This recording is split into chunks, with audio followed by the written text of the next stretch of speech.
बानी पीटीआई से पार्टी रहनुमाओं की अडयाला जेल में मुलाकात की अंदरूनी कहानी सामने आ गई है। जेल जराये ने कहा है कि बानी पीटीआई ने मुलाकात के लिए आए पीटीआई रहनुमाओं की न सिर्फ सरजनिश की बल्कि खरी खरी सुना दी है। जैसे कि आपको पता है कि इस आईनी तरमीम के हवाले से पाकिस्तान तहरीक इंसाफ का वफ्द जो है बानी पीटीआई से मुशावरत के लिए अडयाला जेल उन्होंने इजाजत मांगी थी, जो हुकूमत ने दी। वहाँ पर बैरिस्टर गौहर की सरबराही में जो पीटीआई वफ्द वहाँ पर गया था, वहाँ मालूम ये हुआ, जेल जराये ने बताया कि बानी चेयरमैन पीटीआई ने अडयाला जेल मुलाकात के लिए जो आए हुए तहरीक इंसाफ के रहनुमा थे उनकी सर्जिश की है, और साथ साथ उन्होंने ये भी कहा है कि आप लोगों का मुझे कोई फायदा नहीं है। जेल से निकलने के लिए जो मैंने प्लान दिया था उस पर किसी ने भी अमल नहीं किया। बानी पीटीआई का ये भी कहना था कि मैंने एहतजाज जारी रखने का कहा था, लेकिन आपके तमाम तरह एहतजाज जो है अब तक फ्लॉप साबित हुए हैं, और आपसे कहा था कि जो SCO हुई है इस्लामाबाद इस मौके पर एहतजाज करें और प्रेशर दे, लेकिन किसी ने इस पर अमल नहीं किया। मेरे दिए कि मंसूबे पर अमल नहीं हो रहा और ना ही आप लोगों ने अमल किया है। अब मुझे बताएं कि मैं बाहर कैसे आऊंगा। उन्होंने काफी ज्यादा गुस्से का भी इजहार किया, और बानी पीटीआई ने काफी नाराजगी के बाद जो है वो उनको वापस जाने को कहा, और पाकिस्तान तहरीक इंसाफ का वफ्द जो है ये मुलाकात दूरी छोड़ने के बाद वहाँ से रवाना हो गया। हमारे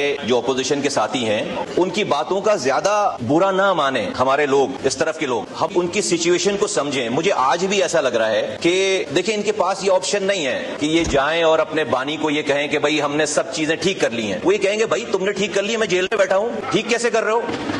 तो ठीक नहीं होना है ना, इसको समझने की जरूरत है। Just we all should put our feet in their shoes actually. Sir ये जो हम ठीक करने के चक्कर में लगे हुए हैं ना, ये बाय डिफॉल्ट ठीक हो नहीं सकता, तो इसको समझने की जरूरत है। और उस तरह अच्छा हम ये क्यों कह रहे हैं, हमें इसका तजुर्बा है, हमने भुगता हुआ है सारा कुछ। मैं इसको एक्सप्लेन नहीं करता बहुत ज्यादा, और हमारे दोस्त जो है वो उस पर नाराज ना हो। मैं एक सब्जेक्टिव बात कर रहा हूं। मैं पाकिस्तान का मसला है, इससे नुकसान हो रहा है पाकिस्तान को और आगे भी होगा, तो हमारे तजुर्बात से कुछ फायदा उठा लीजिए। हम वो लोग हैं कि जो एक टाइम था, हमारे एक लीडर थे, रात में 2008 से 2013 तक हम सर 5 दफा हुकूमत हमने छोड़ी है, 5 दफा हुकूमत में आए। क्या है भाई, गुस्सा आ गया, रात में प्रेस कॉन्फ्रेंस करो हुकूमत के खिलाफ। चलो भाई मुस्तफा कमाल प्रेस कॉन्फ्रेंस कर रहे, धुआंधार तकरीर पीपल्स पार्टी के खिलाफ। एक रहमान मलिक साहब की कॉल गई है सुबह, मुस्तफा कमाल खड़े होकर रहमान मलिक के ऊपर फूलों की पत्तियां निछावर कर रहे हैं। जिस रात में प्रेस कॉन्फ्रेंस कर रहे हैं, सुबह फूलों की पत्तियां निछावर कर रहे हैं। तो हमें ये तजुर्बा है, क्योंकि कुछ लोग अनफॉर्चुनेटली सर, और शायद लीडरान, बड़े लीडरान की शायद इसी तरह की मेंटेलिटी हो जाती हो कि वो कहते हैं अगर मैं नहीं तो फिर कुछ भी नहीं। तो हमें ये पाकिस्तान का मसला है,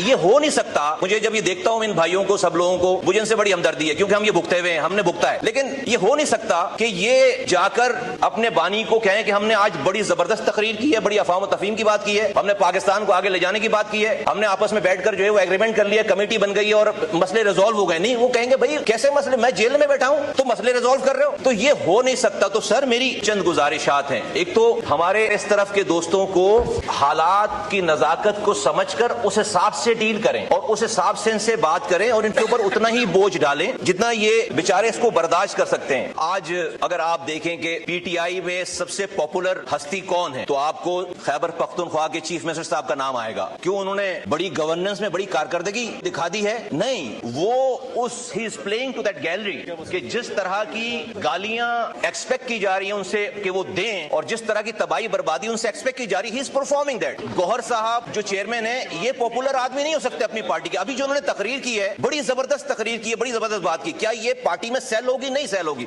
आप यकीन करें, मैं पीटीआई के दोस्तों से जब ये मिलते हैं मंजमे में, मैं इनसे हाथ नहीं मिलाता, यहां नहीं जाता, जानबूझ करके कोई इनकी शिकायत ना कर दे, क्योंकि हमने तमाम चीजें भुगती हैं कि भाई तुम जो है वो पोजीशन वालों से हाथ मिला रहे हो। आज इनको अपने लीडर, अपने बानी के ख्यालात और उनकी बातों पर लब्बैक मनो अनलब्बैक कहने के बजाय उनसे थोड़ी सी बाहर की सिचुएशन को बैठकर उनको डिस्कस करके उनको समझाने की जरूरत है, उनके मूड के खिलाफ बात करने की जरूरत है, और कहने की जरूरत है कि भाई पाकिस्तान अभी कहीं नहीं जा रहा, ये 2-4 साल या वोटेवर जितना भी टाइम लगता है उसके बाद बाहर आके उन्होंने सियासत करनी है। वरना सर मैं आपको बता रहा हूं कि इनमें से फिर बहुत सारे लोग फ्रस्ट्रेट होकर, बहुत सारे लोग तंग आकर आहिस्ता आहिस्ता अच्छे लोग पार्टी छोड़ेंगे, और एक टाइम आएगा कि आपको अपने लीडर से जो है वो दूर जाना पड़ेगा। तो मैं इनसे रिक्वेस्ट करता हूं कि खुदा के वास्ते आप जो है वो उनके मूड के मुताबिक ना चले।